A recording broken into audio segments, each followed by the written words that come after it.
Hi hello welcome to our channel. నేను మీ సిరి. ఈరోజు మనం చెప్పుకోబోయే కథ ప్రియనేస్తం పార్ట్ 122.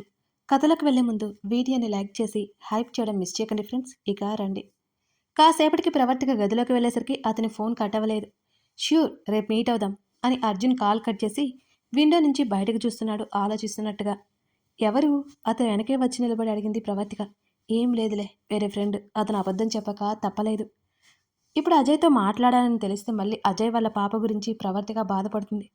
నాకు కొంచెం పనుంది, వెళ్ళొస్తాను అని చెప్పగానే ఆమె ముఖం వాడిపోయింది. సరే అని ముభావంగా చెప్పింది. డోర్ లాక్ చేసుకో, నా దగ్గర కీ ఉంది కదా, వచ్చేస్తాను. ఆమె చెంప మీద చేయి వేసి చెప్పాడు అర్జున్. మరీ ప్రవర్తిక సరే అన్నట్టు తలాడించింది. ఆఫీస్కి కాదనుకుంటా అని అడిగింది. కాదులే, వేరే పని ఉంది అని అంటూ అతను జీప్ కీస్ తీసుకుని అక్కడి నుంచి వెళ్ళిపోయాడు. మొదటి నుంచి తనకి బుక్ చదివే అలవాటు ఉండడంతో అది తీసుకుని బెడ్ రెస్ట్కి వెనక్కి వాలి కూర్చుంది ప్రవర్తిక. హనీని హాస్పిటల్కి తీసుకువెళ్ళాడు హేమంత్. అప్పటికే ఫీవర్ తగ్గిపోయింది. చెక్ చేయించి ఇంటికి తీసుకొచ్చాడు. నైట్ జరిగిన సంఘటన మర్చిపోయి హనీ మామూలుగా ఉండడంతో హేమంత్ ఊపిరి పీల్చుకున్నాడు. ఇంటికి వచ్చాక ఆయా హనీకి భోజనం పెట్టింది. ఆయా, నేను మల్లిక ఆంటీ దగ్గరికి వెళ్తానాయా అని హనీ గొడవ చేస్తుంటే, నీకు జ్వరంగా ఉంది హనీ, వద్దు అని హేమంత్ సీరియస్గా చెప్పాడు. ఆయా చిన్నగా నవ్వుకుంటూ, మల్లికమ్మ వచ్చిన కంచి హనీ పాప హుషారుగా ఉంటుంది బాబు అని చెప్పి హనీకి వాటర్ తాగించి వెళ్ళిపోయింది ఆమె. మల్లిక గురించి ఆలోచనలు మొదలయ్యాయి హేమంత్కి. డాడీ ప్లీజ్ నేను వెళ్తాను అని హనీ బ్రతిమాలుతుంటే, ససేమిరా వద్దు అని అన్నాడు హేమంత్. వద్దు హనీ అంటూ బుక్స్ పట్టించి హోంవర్క్ చేయిస్తున్నాడు అతను. హనీని డైవర్ట్ చేయడానికి అంతకంటే మార్గం దొరకలేదు అతనికి. హనీ చిటపట్లాడుతూనే బుక్స్ తీసింది, ముందు వేసుకుంది. డాడీ, రక్ష పాప దగ్గరికి వెళ్తాను డాడీ. మరో 2 నిమిషాల తర్వాత మళ్ళీ అడిగింది హనీ ఊరుకోక. ముందు హోంవర్క్ చేస్తావా లేదా, లేకపోతే డాక్టర్ని పిలిపించి ఇంజెక్షన్ వేయించమంటావా అని హేమంత్ అనగానే హనీ కళ్ళు పెద్దవి చేసింది. వద్దు వద్దు, నాకు భయం టక్కున చెప్పి హోంవర్క్ చేసుకోసాగింది. హనీ వల్ల వాళ్ళకి ఇబ్బంది కలుగుతుందని హేమంత్ హనీని పంపించడం లేదు. పెద్ద పెద్ద కళ్ళు, చామనచాయ రంగు, పెద్ద జుట్టు, లంగా ఓణిలో ఉన్న మల్లిక రూపం అతనికి పదే పదే గుర్తుకొస్తూనే ఉంది. ఎందుకో అతనికి కూడా తెలీదు. వయసు ప్రభావం అంతే, అంతకుమించి ఏముండదు. అతనికి అతనే చెప్పుకుంటున్నాడు ఈ మాటలు. మధ్యాహ్నం అర్జున్ ఇంటికి వచ్చేసరికి ప్రవర్తిక గుండెల మీద పుస్తకం పెట్టుకుని గాఢ నిద్రలో ఉంది. పుస్తకం తీస్తే చాలు నిద్ర వస్తుందని ఆమె ఎప్పుడు చెప్తూ ఉంటుంది. చిన్నగా నవ్వి ఫ్రెష్ అయి వచ్చాడు అర్జున్. ఆ అలికిడికి కళ్ళు తెరిచింది ప్రవర్తిక. చేతిలో ఉన్న పుస్తకం ల్యాంప్ టేబుల్ మీద పెట్టి నిద్ర కళ్ళతోనే అర్జున్ వైపు చూస్తుంటే ఆమె దగ్గరికి వచ్చి కళ్ళెగరేశాడు. ఏం లేదన్నట్టుగా తల అడ్డంగా ఊపింది. అప్రయత్నంగా చూసిన ఆమెకి అతని మోచేతి పైభాగంలో ఏదో గీరుకుపోయినట్టు కనిపించింది. ఏవైందండి ఇక్కడ? అతని చేతిని పట్టుకొని ఆమె అడుగుతుంటే, మన రక్ష కిడ్నాప్ అయినప్పుడు తగిలిన చిన్న గాయమని ఎలా చెప్పగలదను? చెప్పలేదు. తెలీదు నాకు కూడా. గార్డెన్లో ఏదైనా తగిలి ఉంటుంది అని అంటూ ఆమె ఉదరం మీద తల పెట్టుకుని పడుకున్నాడు. చిరునవ్వుతో అతని తల నిమురుతోంది ప్రవర్తిక.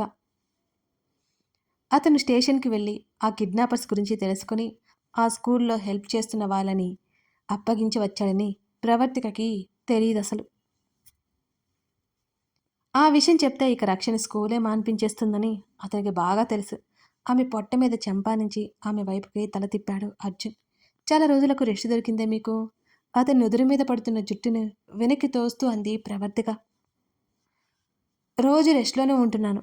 ఆమె చీర పక్కకు తప్పించి ఆమె నావి దగ్గర ముఖం పెట్టుకున్నాడు అర్జున్. ప్రవర్తిక లేవబోతే ఆమెను లేవనివ్వలేదు. అతను పెట్టిన గాఢమైన ముద్దుకి ఆమె కళ్ళు మూసుకుపోయాయి. ఆమె నడుముని సున్నితంగా నొక్కుతూ మరింత ఆర్తిగా ఆమె నాభి దగ్గర ముఖం దాచేసుకున్నాడు అతను. అతని తల పట్టి మీదకు లాక్కుంది ప్రవర్తిక. ఆమె హృదయం మీద తల పెట్టేసుకుని కళ్ళు ఎత్తి ఆమె ముఖంలోకి చూశాడు అతను. పట్టపగలు ఇదేం అలవాటు మీకు? ఆమె లేవడానికి మరోసారి ప్రయత్నం చేసింది. వైఫ్ దగ్గర పగలేంటి, రాత్రేంటి అని అంటున్న అతని మాటలకు ఆమె బొగ్గలు మందారాలయ్యాయి. ఇక చాలు మహాప్రభూ అని అతని నోటికి అరచేయి అడ్డుపెట్టింది.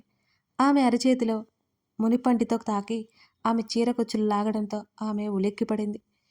ఇప్పుడు నాకు పని ఉంది, వంట చేయాలి.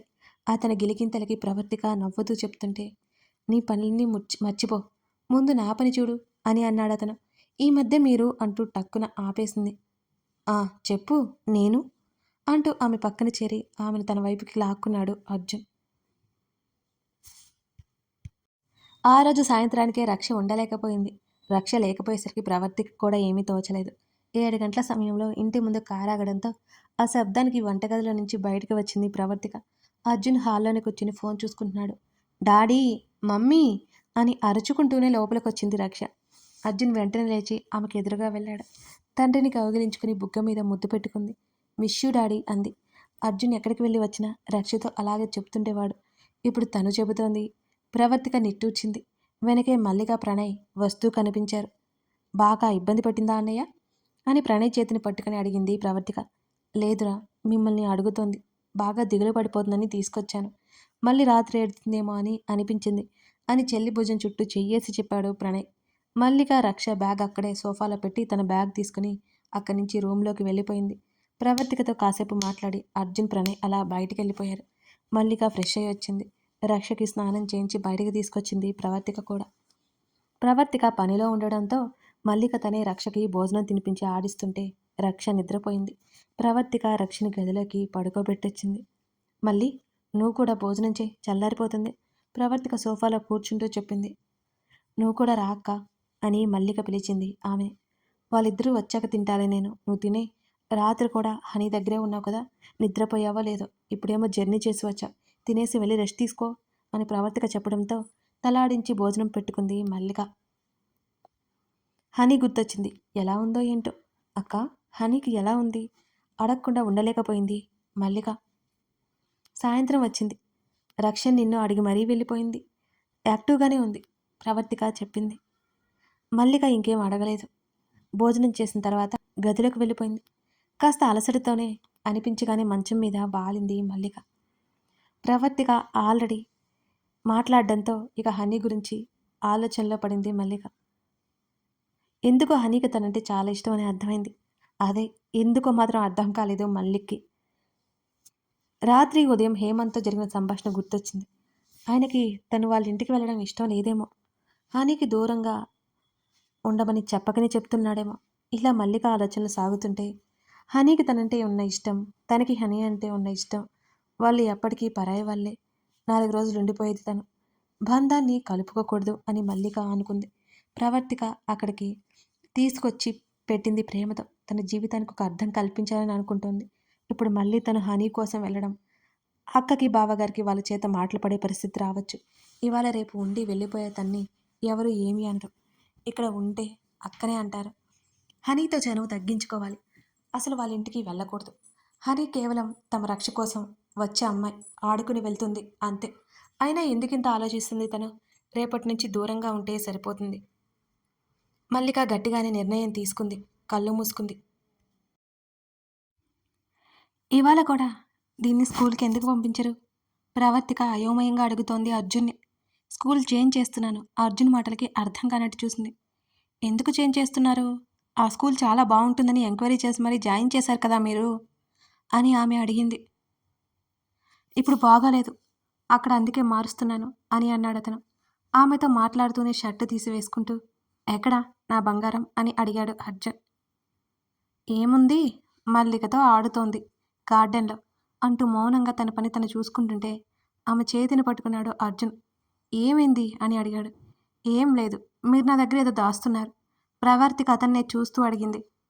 నీ దగ్గర దాగడానికి ఏముంటుంది అతను తిరిగి ప్రశ్నించాడు. నిజం చెప్పండి, స్కూల్లో ఏమైంది ఆమె మళ్ళీ అడిగింది. అక్కడ పనిచేసే వాచ్మెన్ నాకు నచ్చలేదు, నా కూతుర్ని అరిచాడు, అందుకే మానేయిస్తున్నాను అని చెప్పి వెళ్ళిపోతున్న అతన్ని నోరు తెరుచుకొని చూసింది ప్రవర్తిక. వెంటనే తేరుకొని గబగబా అతని వెనక పరిగెత్తినట్టుగా నడిచింది. ఏంటి మీరనేది అని వెనక నుంచి అరిచింది. అవును, వినిపించలేదా నీకు అంటూ డైనింగ్ టేబుల్ ముందర కూర్చోవడంతో అతనికి వడ్డించింది. రక్షని కేక వేసింది ప్రవర్తిక. మల్లిక రక్షణ తీసుకుని లోపలికొచ్చింది. మీ డాడీ తింటున్నారు, తినవే, తర్వాత నువ్వు నా మాట వినవు అని ప్రవర్తిక చెప్పింది. పిల్లల్ని పెంచడం నీకు రావట్లేదు అంటున్న భర్తని కోపంగా చూసింది. దా బంగారం అంటూ కూతుర్ని డైనింగ్ టేబుల్ మీద కూర్చోబెట్టి అతను టిఫిన్ పెడుతున్నాడు. తండ్రికి బోల్డు కథలు చెప్తూ తింటోంది రక్ష. మల్లిక ప్రవర్తిక నవ్వుతూ చూస్తుంటే ఎవరో పిలుస్తున్నట్టు అనిపించడంతో నేను చూస్తానని మల్లిక బయటికి వెళ్ళింది. హనీని హెత్తుకొని హేమంత్ అక్కడ నిల్చుని కనిపించాడు. అతన్ని చూడగానే మల్లిక కళ్ళు నేలకు వాలే. హనీని చూడలేదు మల్లిక. హనీని చూస్తే తను కరిగిపోతుంది, మాట్లాడుతుంది. రక్ష హేమంత్ అడుగుతుండగానే ఆంటీ అంటూ గబుక్కున హేమంత్ చేతుల నుంచి జారిపోతుంటే ఆపలేకపోయాడు హేమంత్ తన కూతుర్ని. తన కాళ్ళని చుట్టేసిన హనీని దగ్గరికి తీసుకోకుండా ఉండలేకపోయింది మల్లిక కూడా. అప్రయత్నంగానే ఆమె ఎత్తుకుంది. స్కూల్కి రెడీ అయిపోయావా అని చిరునవ్వుతో అడిగింది మల్లిక. ఓ అంటూ హనీ గుండ్రంగా తలాడించింది. టిఫిన్ చేసేసావా? చేశాను. మా ఆయాకి టిఫిన్ టేస్ట్గా చేయడం రాదు అని ముఖం చిట్లించి చెప్పింది హనీ. హనీ హేమంత్ సీరియస్గా పిలవడంతో ఆయాని డాడీ ఏమీ అనొద్దు అంటాడు అని మల్లిక చెవిలో గుసగుసగా చాలా సీక్రెట్గా చెప్పింది హనీ. మల్లిక తెలియకుండా నవ్వేసింది. హేమంత్ అలాగే చూస్తుంటే టక్కున పెదవులు బిగించింది. రక్ష అని అడగడంతో రక్ష ఈరోజు స్కూల్కి రాదు అంటూ హేమంత్ వైపు చూసింది. హనీ రక్ష రాదట, ఇక టైం అయిపోతుంది కదరా అని పిలిచాడు హేమంత్ కూతుర్ని. నేను రక్ష పాపతో మాట్లాడతాను డాడీ అంటూ చెంగున లోపలికి పరిగెత్తింది హనీ. ఓని కొంగు నలుపుకుంటూ నిలబడింది మల్లిక. రక్ష బాగానే ఉందా అని హేమంత్ అడిగాడు. ఆ బావగారు ఎందుకో పంపించలేదు ఇవాళ అని మాత్రం చెప్పింది మల్లిక. ఇక హేమంత్ ఏమీ మాట్లాడలేదు. అతను పాకెట్స్లో చేతులు పెట్టుకుని వెనక్కి తిరిగాడు. మల్లిక లోపలికి నడిచింది అక్కడి నుంచి. అర్జున్ ఏదో అడుగుతుంటే సమాధానం చెప్తోంది హని. రక్ష కూడా స్కూల్కి రాదు అనడంతో ముఖాన్ని వేలాడదీసుకుని bye uncle, bye aunty, bye పాప అని రక్షకు కూడా చెప్పేసి వెనుతిరిగి వస్తుంటే మల్లిక ఎదురైంది హనీకి. వాళ్ళు నవ్వుతూ చూస్తుంటే మల్లిక కూడా చెయ్యూపింది. హనీ ఏడుపు మొహం వేసుకుంది. హనీ చేతిని పట్టుకుని బయటికి తీసుకొచ్చింది మల్లిక. అక్కడ హేమంత్ కనిపించనే లేదు. హమ్మయ్య అనుకుంది ఆమె. మోకాళ్ళ మీద కూర్చుని ఏమైంది హనీకి అని అడిగింది నెమ్మదిగా. నాకు స్కూల్కి వెళ్ళాలి అని లేదు ఆంటీ, డాడీ ఏమో ఒప్పుకోరు అని దిగాలుగా చెప్పింది హనీ. అయ్యో అయితే ఇప్పుడు ఏం చేద్దాం అచ్చు హనీలాగే అడిగింది మల్లిక. కాల్ మాట్లాడడం అయిపోయి అక్కడికి వచ్చాడు హేమంత్. అతను హనీని పిలుద్దామనుకునేసరికి మల్లిక మాటలు వినిపించి ఆగిపోయాడు పిలవకుండా. నువ్వు మా డాడీకి చెప్పు ఆంటీ అనగానే మల్లిక కళ్ళు పెద్దవయ్యాయి. ఏం చెప్పాలి మీ డాడీకి అని అడిగింది చిన్నగా నవ్వుతూ. హనీ స్కూల్కి వెళ్ళదు అని చెప్పు, నాకు స్కూల్ ఏం నచ్చలేదు, బోర్ కొడుతోంది అని బేలగా చెప్పింది హనీ. అలా అనకూడదు హనీ, స్కూల్కి వెళ్ళకపోతే నీతో ఎవరు ఆడుకోరు నాన్న, అందరూ హనీ బ్యాడ్ గర్ల్ అంటారు. అందుకే స్కూల్కి వెళ్ళాలి, బాగా చదువుకోవాలి, అప్పుడు అందరూ నీతో స్నేహం చేస్తారు. మల్లిక మాటలను సగం అర్థమై సగం అర్థం కాకపోయినా వింటోంది హనీ. స్కూల్కి వెళ్ళి రా సరేనా, డాడీని ఆయాని ఇబ్బంది పెట్టకూడదు అంటూ హనీ తల నిమిరింది మల్లిక. హనీ ఇంకా ముఖం వేలాడదీసుకుని ఉండడం చూసి సాయంత్రం నువ్వు వచ్చాక నువ్వు నేను రక్ష పాప బాగా ఆడుకుందాం, నువ్వు స్కూల్కి వెళ్ళొస్తేనే కదా హనీ గుడ్ గర్ల్ అని రక్ష కూడా ఆడుకుంటుంది అనగానే కాస్త కన్విన్స్ అన్నట్టు చూసింది హనీ. బాయ్ ఆంటీ మల్లికని హత్తుకుంది హనీ. ఆ చిన్నారి స్పర్శకి మల్లిక నిశ్శబ్దంగా మారిపోయింది. డాడీ వెనక కనిపించిన హేమంత్ని చూసి గట్టిగా అరిచింది హనీ. గబుక్కున పైకి లేచింది మల్లిక. హనీతో పాటు వెనక్కి తిరిగి చూడగా హేమంత్ ఉన్నాడు. సారీ హనీ వస్తుంటే దూరం పెట్టలేకపోతున్నా అతని ముఖమైనా చెప్పకుండా చెప్పేసి ఆమె గబగబా లోపలికి వెళ్ళిపోయింది.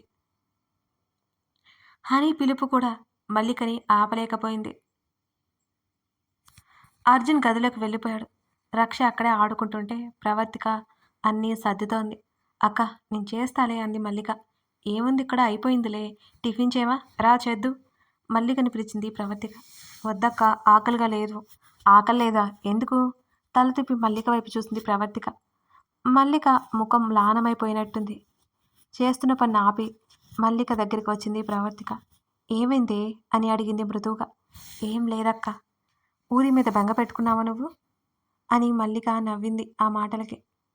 చూస్తూ ఉండు, ఏదో ఒక రోజు నువ్వు అందరికంటే సంతోషంగా ఉంటావు. రా తిందు. కుర్చీలో కూర్చోబెట్టి తనే వడ్డించింది ప్రవర్తిక. మల్లిక కళ్ళల్లో నీళ్లు తిరిగాయి. కనిపించకుండా తుడుచుకుంది ప్రవర్తిక ప్రేమ చూస్తుంటే. తండ్రి కూతురు ఆడుకుంటున్నారు. ప్రవర్తిక గదిలోకి వెళ్ళేసరికి, దీన్ని స్కూల్కి పంపించరా మీరు అని వాళ్ళకి ఎదురుగా కూర్చుంది ప్రవర్తిక. పంపించను అని చెప్పాడు అర్జున్. లక్షలు ఫోజీ ఫీజులు కడుతున్నారు, ఎందుకు పంపించరు? ప్రవర్తిక గట్టిగా అడిగింది. అర్జున్ ప్రవర్తన ఆమెకేమీ అర్థం కావడం లేదు ఈ మధ్య. నా బంగారం స్కూల్కి వెళ్ళి బాగా తగ్గిపోయింది, అందుకే పంపించను. కనీసం తన వైపు చూడకుండా సమాధానం చెబుతున్న అతని వైపు ఆమె వెర్రిగా చూసింది. మరి అలాంటప్పుడు ఎందుకు అప్పుడే స్కూల్కి పంపించారు మరి మీరు? వచ్చే సంవత్సరం వరకు ఆగొచ్చు కదా? ప్రవర్తికకి కోపం లాంటిది బయలుదేరింది. ఎప్పుడూ ఇంతే అర్థం కానట్టుంటాడతను. అప్పటికే వాళ్ళ మాటలన్నీ వింటున్న రక్షకి మమ్మీ మీద బాగా కోపం వచ్చింది. డాడీ వద్దంటే మమ్మీ స్కూల్కి వెళ్ళమని ఎందుకు అంత గొడవ చేస్తుంది? ప్రవర్తికి విసుగ్గా గదిలో నుంచి బయటికెళ్ళిపోయింది. తనకొచ్చిన అనుమానాన్ని తండ్రి ముందు బయట పెట్టింది రక్ష. డాడీ ఒడిలో కూర్చుని డాడీ గడ్డం పట్టి తన వైపుకు తిప్పుకుంది. మళ్ళీ ఏం సందేహం వచ్చిందో అని చిన్నగా నవ్వుతూ చూస్తున్నాడు అర్జున్. కథ కొనసాగుతుంది. ఆల్రెడీ మీ అందరికీ తెలుసు, నేను ఒక 5 డేస్ అలా ఊరు వెళ్ళాను. సో అయినా కూడా మ్యాక్సిమం మీకు డైలీ ఎపిసోడ్స్ తగ్గకుండా ఇవ్వడానికి చాలా చాలా ప్రయత్నం చేశాను. కొంచెం అటు ఇటుగా అయ్యాయి, బట్ ఈ 2 డేస్లో మళ్ళీ కవర్ చేసేస్తాను, సరేనా? మీరు లైక్ చేసి వీడియోస్ని, అలాగే మీకు ఏమనిపించిందో ఒక చిన్న కామెంట్ పెట్టేయండి, హైప్ చేయండి. ఇవే కదా నాకు బూస్టప్స్ అవుతాయి. మన స్టోరీలు మీరు ఇలా చేయడం వల్ల ఎక్కువ మందికి రీచ్ అవుతాయి. వాళ్ళు కూడా మన కథలు చదువుతారు. మీకు 1 సెకండ్ పనే కదా, ఒక్క సెకండ్ నా కోసం మీ సమయాన్ని ఇవ్వలేరా? ఇస్తారు కదా, మర్చిపోకుండా చేసేయండి. అలాగే సబ్స్క్రైబ్ చేసుకోండి.